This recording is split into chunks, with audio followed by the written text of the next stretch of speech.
Welcome to THISDAY Live, the Sunday talk show, where we discuss all things political, bringing you the top stories locally, nationally, and from around the world. Huge crowds around the world turn out in support of U.S. protests against the death of George Floyd and police brutality, while denouncing racism in their own countries. 100 days after the NCDC recorded its index case of coronavirus disease in Nigeria, Nigeria becomes the third African country to record over 10,000 cases of the dreaded virus. And the African Development Bank agrees to an external review of an investigation that found no evidence of wrongdoing by its president, Adesina. I'm Reuben Abati, and THISDAY Live begins now.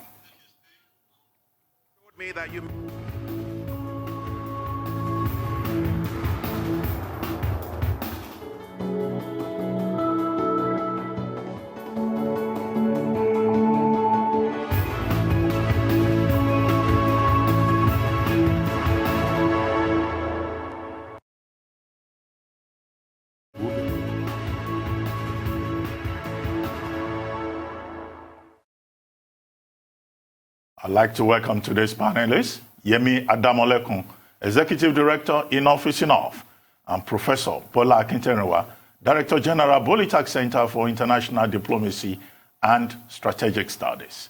Good to have you here again this week, Prof. and YEMI. Now it's time to take a look at some news stories making headlines around the globe. It's a weekend of a massive protest as demonstrators gathered during a Black Lives Matter protest, which has continued in the United States for a second week in response to the killing of George Floyd. From New York City to Washington, London to Pretoria to Sydney, people took to the streets to express the need for police reform and racial equality. Many held signs that read "Black Lives Matter," while others were on their knees. At some protests, people stood in silence for the amount of time George Floyd struggled to breathe while police officers detained him. Even the danger of spreading the coronavirus pandemic barely decelerated the movement on Friday as thousands of protesters continue to show up in solidarity.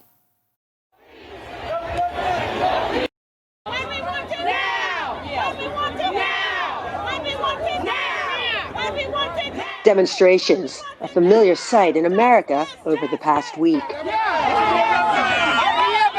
But this video was shot nearly a decade ago as communities in Florida demanded justice for teenager Trayvon Martin, shot dead by a neighborhood watchman in 2012. Martin was unarmed, yet the man who fired the gun, George Zimmerman, was acquitted of all charges. The outrage that followed that verdict gave birth to a new movement. Black Lives Matter! Black Lives Matter! Black Lives Matter! Black Lives Matter was formed in 2013, aimed at eradicating white supremacy and building local power to intervene in violence inflicted on Black communities. And the movement has only grown stronger with each killing of a Black American at the hands of officers sworn to uphold the law. Members. Eric Garner was killed in a police chokehold in 2014. His last words, "I can't breathe," became a rallying cry for the movement. The police shooting of unarmed teenager Michael Brown in 2015 turned the community of Ferguson, Missouri into scenes resembling a war zone after aggrieved locals took to the streets to protest overzealous policing tactics. And in 2016, African-American Philando Castile was shot by police while driving in St. Paul, Minnesota, not far from where George Floyd was killed by police 4 years later. A congressional leader expressed the horror of Black Americans to repeated occurrences of police brutality. I think what goes on in the country in terms of the regard for Black lives is just so clear. And I think that this is a tragedy that we've seen over and over and over again with no end in sight and no leadership at the top. Thank you. But through the despair, a quiet hope that George Floyd's death could, at long last, provide a catalyst for change. This Black Lives Matter mural appeared in the nation's capital, to the delight of Black and white residents alike. That's given activists hope that their message is finally finding a wider audience. You keep talking about it. You don't let up. You have to keep moving forward on it. Let it be known that this is what we're doing. Because once you start discussing it, it dies, right? And we don't want that anymore. We want More than half a century after Dr. Martin Luther King led segregation protests in Alabama, African Americans are beginning to hope that change really is going to come. Laurie Laird, Arise News. For more on this story, I'm now being joined by renowned journalist and author, Charlayne Gault. Charlayne? Yes. Good to have you. Good morning. On THISDAY Live. You won't know how excited I am to have this privilege to talk to a living legend like you. But I'd like to ask you, are you surprised in any way that the Black Lives Matter protest has gone global? And, how significant is this? Well, I've been around a long time. In fact, I miss being in Nigeria in person at the moment. But having gone through this kind of protest in the past, yes, there have been times when the international community joined in protests for justice. It's not the first time, but I think it is the first time that we've had the kind of media coverage that we're getting, because we have the 24-hour news channels, which we didn't have the last time we had these demonstrations. And so I think that matters. And I think that other communications, things like Twitter and Spotify, all of those help to illuminate the international protests that has resulted from the killing of George Floyd. Well, do you think the race question will ever go away in the United States? Because it looks like, you yourself, you were at a point part of that race narrative. About 50 years later, it looks like the United States is still at the same point. What do you think? Well, I think it's a real challenge to get America to live up to its ideals, because it does have these ideals that all people are created equal. But remember, when we look back in history, there was a time going back to 1882 to 1968 when there had to be demonstrations for racial justice, and things changed. Someone on television here in America this morning mentioned Lyndon Johnson, who went before the world and said, we got to change things, and helped to pass the Civil Rights Act. But remember also that early on, the Civil Rights Act the Constitution did not give equality to Black people in general, but it started with Black men.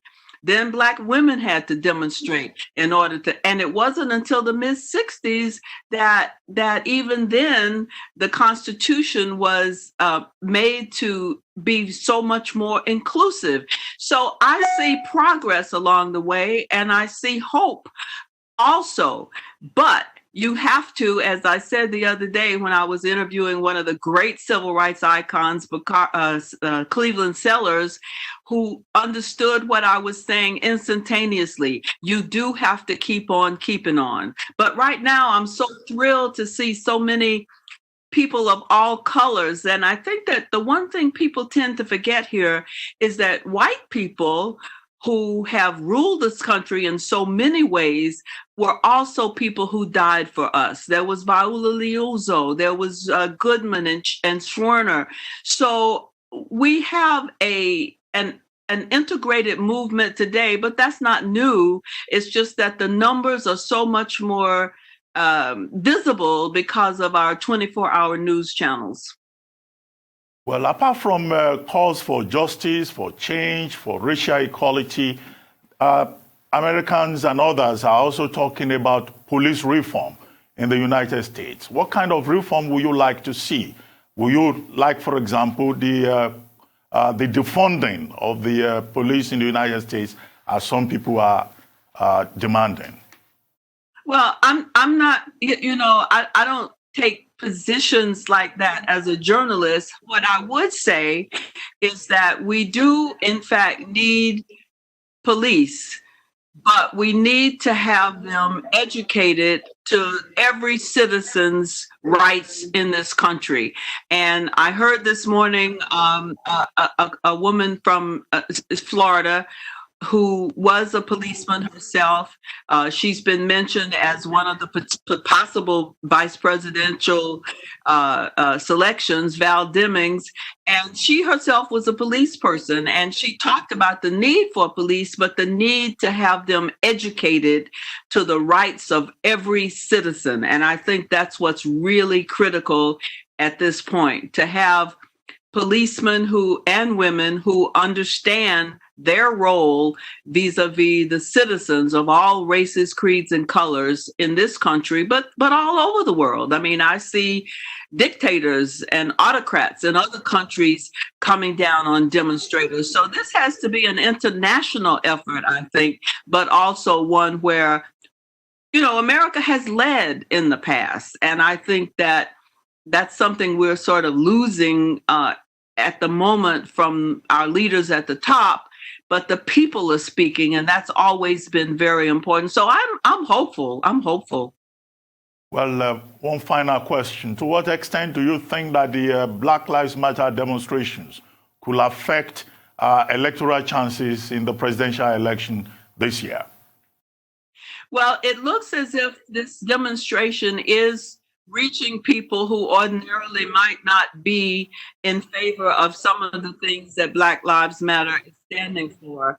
And I think that already you see people of different political persuasions beginning to say, wait a minute, let me think about this. And I think that that's going to be a real challenge to leaders and people who have access to media to talk about it. Now, I do have to say also that one of the columnists, David Brooks, has gone around the country. Now, this was before the big outburst by so many people, saying that people he's talked to in the rural areas, people of all colors, are much more in favor of unity and much more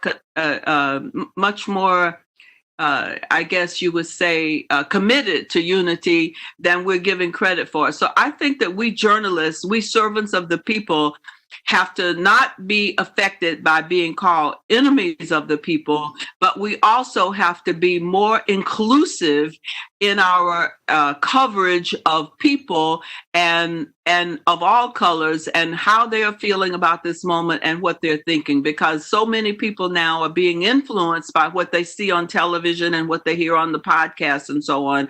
So we have a big challenge, just like we had after the riots in 68, after the death of Martin Luther King.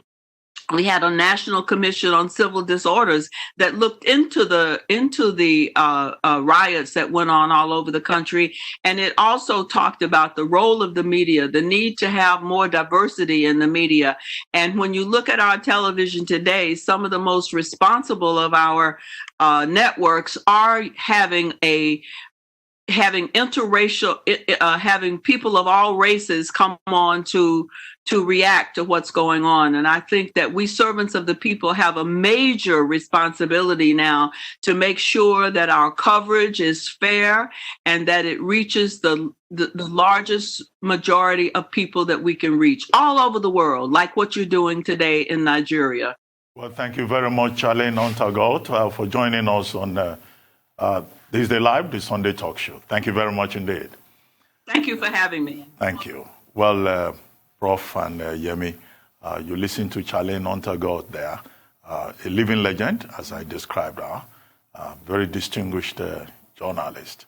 And you've heard what she said about what is going on in the United States with the George Floyd protests. Prof, let me start with you. What's your reaction to some of the issues you raised? Charlayne, on the first point, according to which there is hope that we need to continue to hope, keep, he said there is the need to keep on, continue struggling. Looking at it from 1882 to 1968, he gave us a very good rundown about the battle, about the struggle against that one. So there is no need for anyone to, at least to be discouraged. On the second point, on police reform, what type? I also agreed in part. He did say that the policemen should be educated, of course. But I think the main problem is the legal protection of the police in the US under the guise of a legitimate self-defense of the police. The policeman has to defend himself. But when it comes to a situation whereby the crime is so evident that, in the case of George Floyd, you cannot be nailed down upon. He's no longer a threat and is killed. But if the system in this case, for whatever reason, now tries to delay justice, I think he will be right in saying, let us educate the policemen. And in this case, he will be right. But the problem is more than that. We need to ask the question, is the crime, and I want to use the crime, use the word crime before going to the court for determination, is the crime an individual act on the part of the policeman, Derek Chauvin, or a resultant of collective, hostility? Well, let me come to you, Yemi, quickly. What your reaction is to some of those points that she raised. Prof has already addressed some of them. To Prof's point, I think it's the important distinction, I think, is the issue of police brutality. So as I said, is the crime against Derek Chauvin as an individual or against the institution of the police?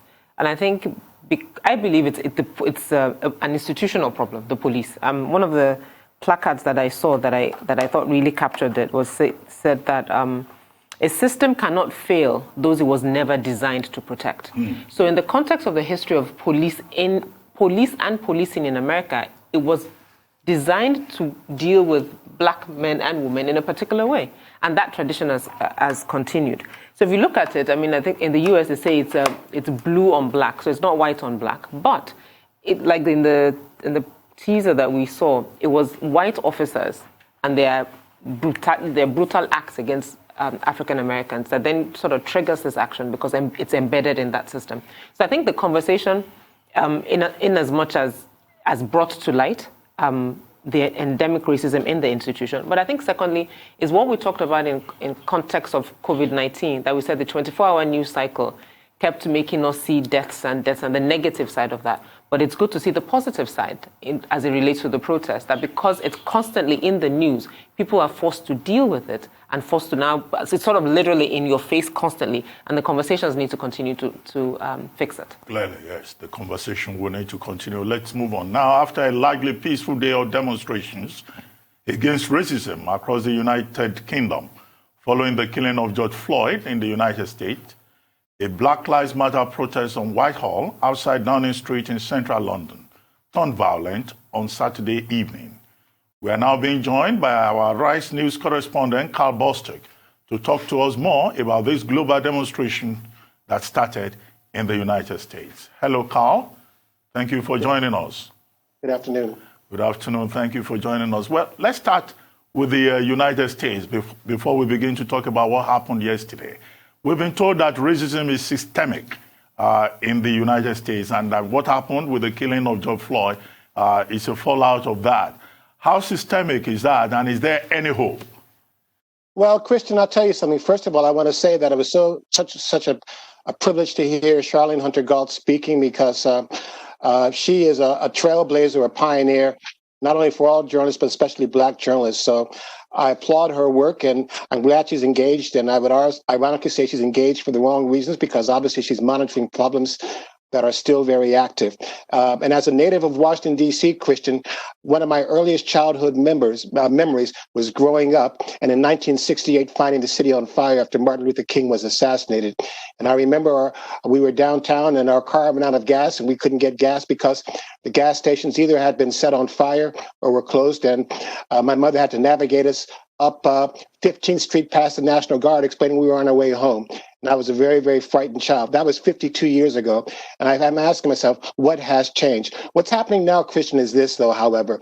It's more than just a collection of demonstrations. You could call it a movement, or you could even call it an awakening, because it's something that's even broader than ever before. More than at least 700 cities in all 50 states. What's different than 1968? Those protests were largely in urban centers or college campuses. But here, as Charlayne mentioned, it's even in rural, remote areas. And lots of the crowds were even predominantly white Christian. And these are people who just outrage not only the police brutality, but also systemic racism. I would also argue, Christian, that it's more than just about, police brutality.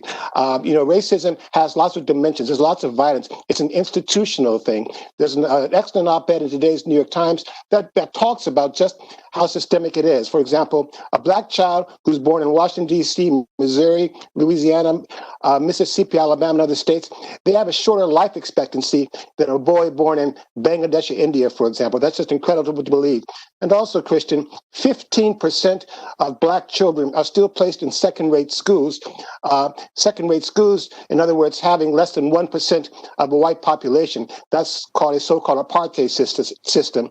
And then, of course, you've got the ongoing coronavirus crisis, where, unfortunately, blacks are twice as likely to die from the virus because of lack of access to proper medical care, twice as likely to die than whites. So here you're looking at more than 100,000 deaths in America because of coronavirus. If they were dying at the same rate as whites, 13,000 more blacks would be alive today. And then finally, President Trump tried to give, the good news about how the unemployment had actually declined by about a point. It's still bad. It's now like at 13%, which is horrible compared to the 1930s depression.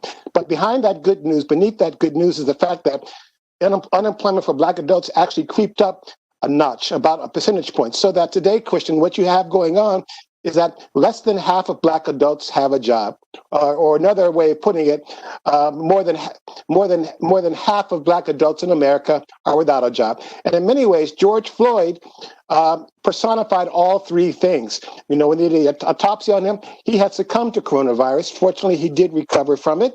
And also, at the time, he had lost his job as a security person because the restaurant or club he worked at had been closed because of coronavirus. And then finally, he died at the hands of police in Minneapolis, which had a notorious record of police brutality. If you're a black in Minneapolis, you're 4 times more likely to be killed than a white person. So the systemic racism, goes from healthcare to education, to law enforcement. And so that's why the solution is much more comprehensive. But I would also say this on an optimistic note, Christian, out of protest does come change. Charlayne Hunter talked about the change in the 1960s. If it wasn't for that peaceful, nonviolent movement led by Martin Luther King, you wouldn't have had so quickly the Civil Rights Act of 1964 and then the Voting Rights Act of 1965. So out of these protests, we can hopefully see more change. And I myself, 52 years later, I'm also optimistic and hopeful, but it's just been really, at the same time, very upsetting. Karl, the name is Reuben. You've been calling me Christian. I'm sure you have Christian or God in mind. Reuben, I'm sorry because I can't see you and you sound so much like it. So my apologies, but go on, sir. Yeah, I was going to ask you, in the UK, we've also seen protests across the United Kingdom. As an American who is in London, how do you feel, witnessing what happened, particularly in London yesterday? People coming out and protesting, although that eventually degenerated into a confrontation with the security agents. Well, what's interesting, Reuben, is this. First of all, overseas, we've seen these demonstrations in almost 24 countries. Not only is it outrage what they've seen in America, but it's also a mirror on their own society that has their own, unique problems of inequalities, systemic racism, and police brutality. For example, Australia, you had demonstrations because they have their own racism problem with indigenous peoples and with Aborigines. But in the UK, it's also, personal. I was struck by the fact, I'll tell you, Reuben, I saw people in my neighborhood walking to the demo the other day, and they were all young whites, and they were outraged by it. But more importantly, if you look at the history of the UK, Reuben, the history of racism in America begins with slavery, and the history of slavery begins with the slave trade, and the history of the slave trade begins with what happened in the UK. It was the UK, Britain, that was driving the slave trade to the Americas. And so people are saying that, we have to also come to terms with our own history, because the birthplace of racism began with how effectively Britain monetized slavery. And today you still have the results of slavery, where there's racial profiling, and minorities have died at the hands of the police, and there's bias in housing and education as well. So Britain has its own racial problems, and the city on the shining hill that America is supposed to be, it's a city right now where the lights are turned out in many of the rooms. The good news is, hopefully we can turn those lights back on in a few months' time. So they're outraged what they see in America. At the same time, they say that we need to also shine a light on our own situation, and we need to make that right. Well, Karl, we have just about a minute to go. I'd like to have your thoughts on how President Trump has handled the situation in the United States with regard to the Black Lives Matter protest. Quickly.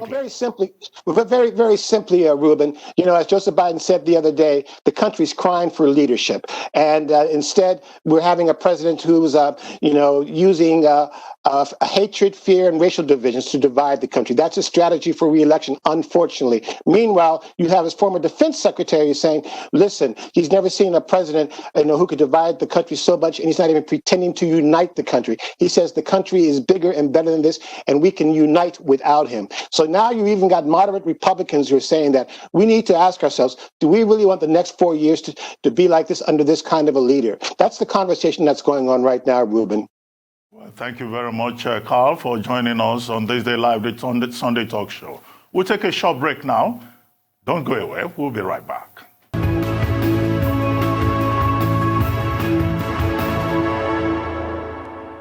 Welcome back to THISDAY Live, the Sunday Talk Show, here on the Arise News channel. Still with me in the studio, I have Professor BOLA AKINTERINWA, Director General, Bolytag Center for International Diplomacy and Strategic Studies, and YEMI ADAMOLEKUN, Executive Director, Enough is Enough. Now, the African Development Bank says it has commissioned an independent inquiry into allegations of corruption against its president, Adesina. The United States has led calls for him to be investigated on suspicion of embezzlement, preferential treatment for fellow Nigerians in senior appointments, and the promotion of people suspected or convicted of fraud and corruption. Adesina has denied any wrongdoing, and he was initially cleared of the allegations by an internal investigation. Also, Egypt recently requested that Ngozi Okonjo-Iweala's nomination to contest for the office of the Director General of the World Trade Organization, WTO, should be ignored.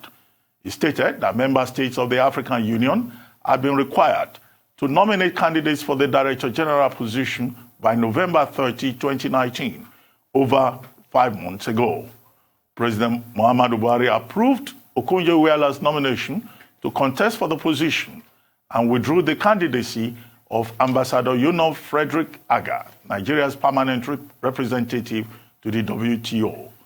Former Nigerian ambassador to Ethiopia and permanent representative to the African Union, Ambassador Olusegun Akinsanya, joins us to discuss what Nigeria needs to do from a diplomatic perspective to ensure that Dr.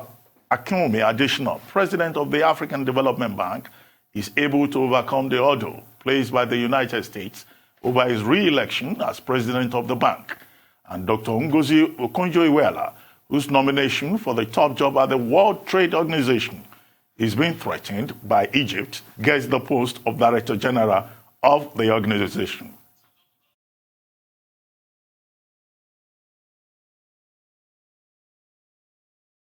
Well, just before we go to Ambassador Akinsanya, Prof, I'd like to start with you on the 2 points. The WTO and the objection to the candidacy of Dr. Okonjo-Iweala by Egypt. I think Egypt is not a serious country on this matter. First of all, Egypt can be said to be rightly wrong. Right in the sense that it has complained about non-eligibility of Okonjo-Iweala. But wrong for 2 or 3 reasons. Egypt is right only to the extent that it is arguing that Nigeria is withdrawing or has withdrawn its candidate. There were 5 candidates initially. 2 withdrew from the race. Now we are left with 3 candidates, 1 from Egypt, 1 from Nigeria, and 1 from Benin Republic. The issue now is that in Nigeria's not verbal number 146 of June 4, 2020, withdrawing Ambassador Ogeah gave the reasons, clearly showing that Okonjo-Iweala is an international personality, and we want to raise it. But Egypt is wrong, believing that Nigeria as a sovereign state does not have the right to replace its candidate. Secondly, Egypt is wrong to misinterpret Executive Council Decision 1090 XXX6 of February 2020.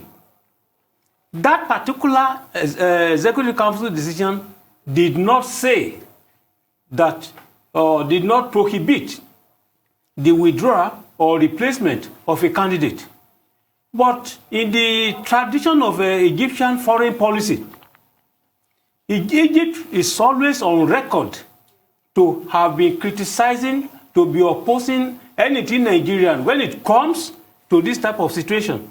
When, for instance, Ambassador YEMI Adeniji was a foreign minister, and Olusegun Obasanjo was not only Nigeria's head of state, president, but also the chair of the African Union. A committee of 10 in which each region of Africa has 2 representatives was set up to go and discuss how, for instance, to go about reform of the UN. Egypt kicked against Nigeria, suggesting that Nigeria was going out to protect its own national interests rather than that of AU. So well, Egypt is like that. Well, thank you very much, Prof, for that brilliant insight. But for more on this story, I'm now being joined by former Nigerian ambassador to Ethiopia, Ambassador Segun Akinsanya. Ambassador Akinsanya, thank you for joining us. Well, your colleague here... well, thank you, Reuben. Yes, thank you for having me. Yes, your brother diplomat here, Professor AKINTERINWA, they made some comments about Egypt's objection to the candidacy of Dr. Ngozi Okonjo-Iweala for the position of WTO Director General. Well, what should Nigeria do? Do you think that Egypt's objection is in order or it is misplaced? Well, within the AU, the Ministerial Candidatures Committee looks at the nominees, and the issue that Egypt is raising is just a technical issue that will be overcome.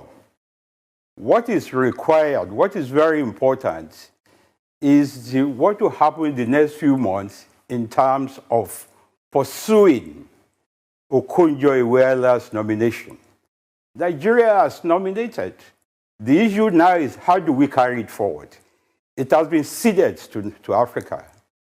And these things do happen quite often, but what is important is a lot of work that Nigeria has to do in ensuring that the regionals, the various groups, the African group in New York, the African group in Geneva, the African group in Vienna, and then all the regionals come in to support Nigeria. The person we are talking about is eminently qualified. Okonjo-Iweala has been tested nationally and internationally. And I believe that what Egypt is trying to do, and I'm sure that Professor AKINTERINWA referred to it. Egypt has always been like that. I mean, during the Ezewini consensus, in which Nigeria was moving towards being a member of the Security Council, Egypt was the country that stood against Nigeria. Now, what is important the effort that can be made is consultations. The COVID pandemic provides some challenges, but what is important is Nigeria is seized with the issue. We've done it before. I mean, you recall that Emeka Nyaku emerged as the Secretary General of the Commonwealth. And I believe that with a lot of efforts that will come after sometimes, the technicalities that is being raised by Egypt will be overcome. Well, for Benin, consultations is the thing. I'm sure that within ECOWAS, face-to-face consultation, and I'm sure with the gravitas of Mr. President and our minister, and also the presidency, a lot will be done in terms of getting withdrawals. Egypt might not want to withdraw, but that can be overcome through a lot of other efforts. With our friends in Europe, with our friends in Asia, with our friends, and mobilizing a lot of, it requires a lot of lobbying. Getting an international post like this is not a tea party. I mean, a lot of effort. I'm happy that Nigeria is seized with it, and these technical problems that Egypt is posing can be overcome. You're quite right, diplomacy, consultations, and all of that. But there's this other matter involving the president of the African Development Bank, Dr. Adesina.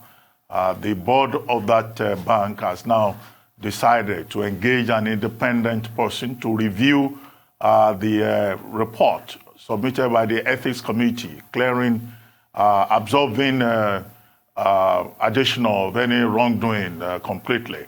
And this was after the protest by the United States through its Secretary of the Treasury.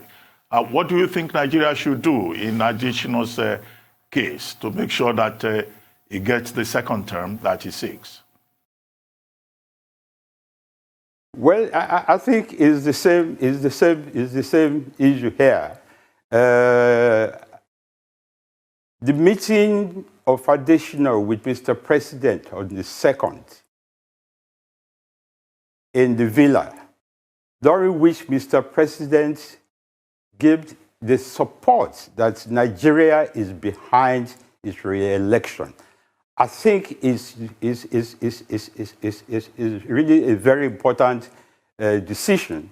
And that will be carried before that. I'm sure that Nigeria is seized with the issues.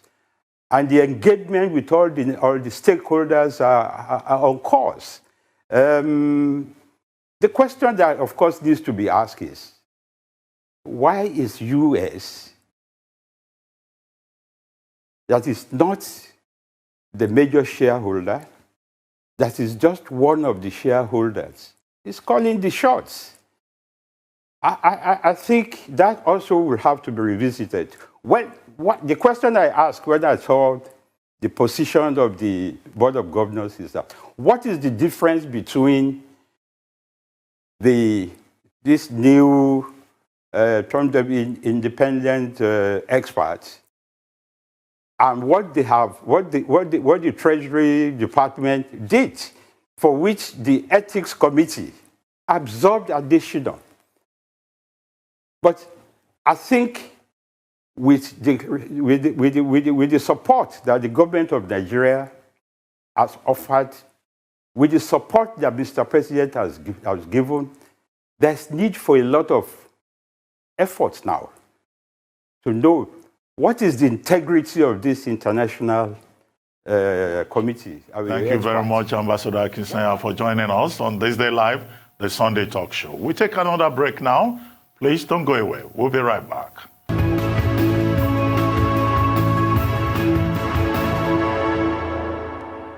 Welcome back to THISDAY Live, the Sunday talk show, here on the Arise News channel.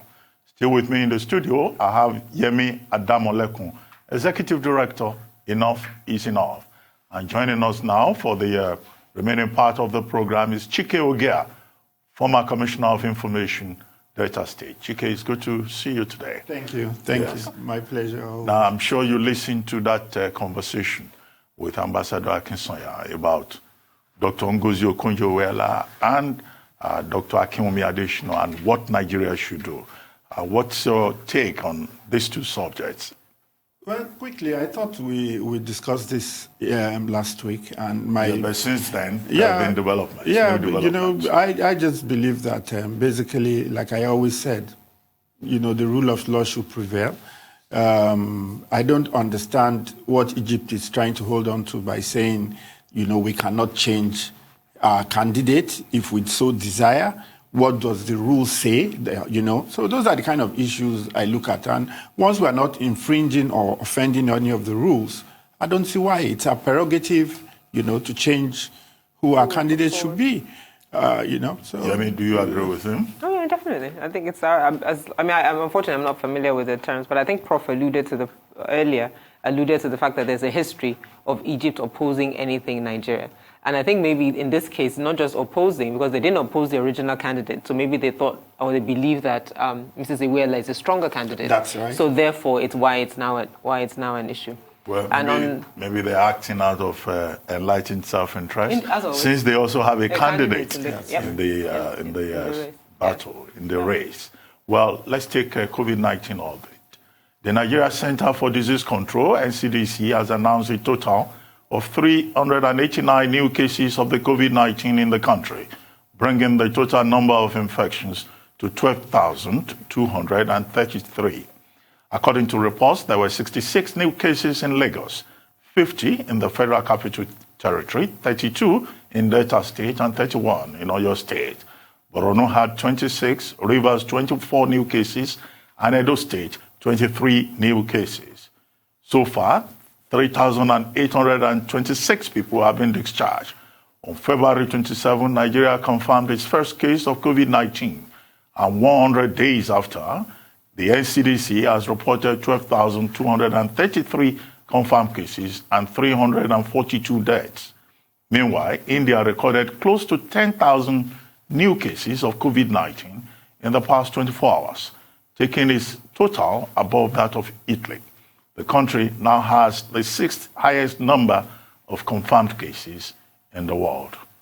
Yemi, what do you think of this? I mean, India, is this as a result of the easing of the lockdown? Because what we have seen is that in many countries where we've had the easing of the lockdown, we've seen a second wave of the pandemic in many of those countries, including Iran, including South Korea, and even South Africa here in Africa.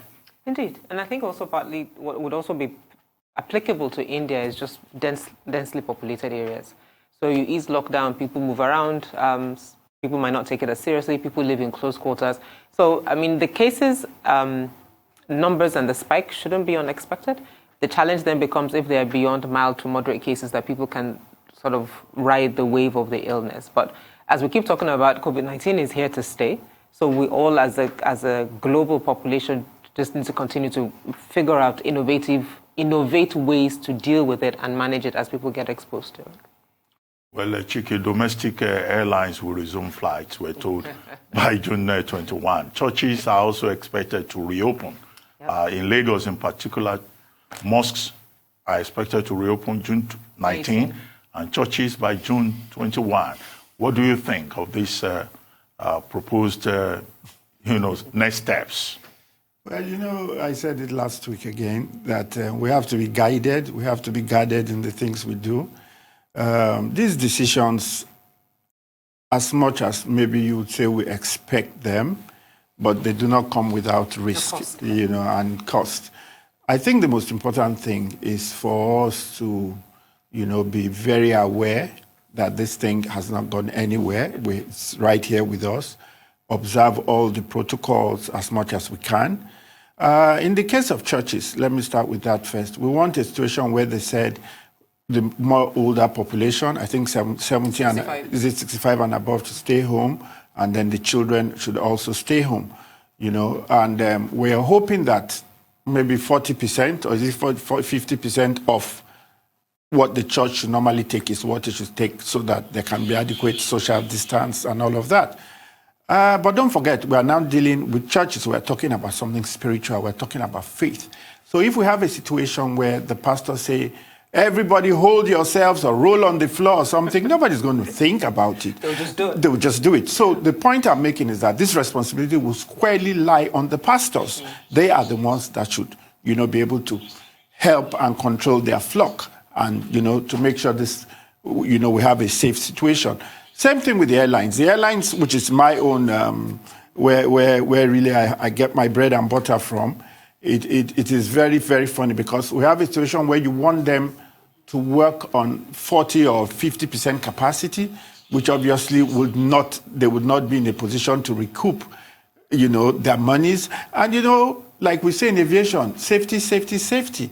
You don't want anything to compromise safety in aviation. So when are these fares going to be double? What are they going to do for that? Because if you want them to exclude some seats, who's going to pay for those seats? You're quite right. So Well, those are the kind I know of you are situations. in that industry. That's why I posed the So question to you. those are But the let's issues. take our final topic for today. Yes. And we're going to talk about the Edo crisis, the crisis in Edo State. There appears to be no end in sight to the crisis rocking the All Progressives Congress, APC, ahead of the Edo State governorship election, with the latest skirmish from the party's former national auditor, Captain Muhammad Bala Jibrin, who has accused National Chairman Adams Oshiomhole of running a dictatorship. In a statement he issued at the weekend in Abuja, the former APC National Working Committee member and governorship aspirant in Bauchi State in 2019 accused Oshiomhole of electoral fraud during the primaries to nominate candidates for the 2019 general elections. Now, it looks like, there's no let-up in the crisis within the APC in Edo State. But do you think there's still hope of reconciliation? Chike? Well, from my knowledge of these things, because that's also a terrain I'm familiar with, when the godfather and the godson get to this and it becomes what they call in Yoruba land, the jagburu, Street fight. Then, obviously they've gotten to a point of no return. That is the truth. I don't see how any genuine reconciliation can be gotten at this time. I expected that both sides will have been able to manage, because it's very unfortunate knowing what both sides have done for each other, contrary to what anybody claims, because I'm a bit more knowledgeable about this Obaseki, Oshiomhole, imbroglio, being people I know. They both have helped themselves. That is the truth. Because Godwin went in there, and I know what he did to help the governor at that time to become governor and to also stabilize and run he was the head of the economic team for 8 years. And I think he did it pro bono, and, he did what he had to do. But then, on the flip side of it, what could his godfather have done to him that made him get so mad and just throw it all out to the wind is what I don't understand. Do you think Obaseki still stands a chance, or he should just forget it now that the godfather is against him and other members of the party who are also very strong stakeholders are against him?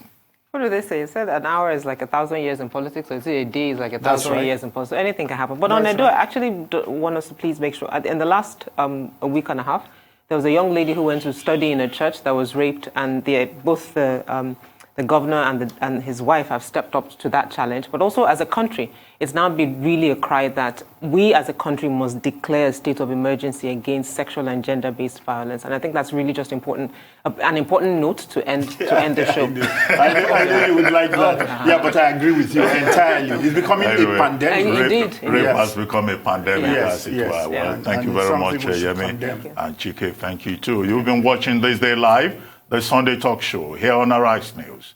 I'm Reuben Abati. From my entire team here in Lagos, it's bye for now. And thank you very much for watching. We'll see you next week.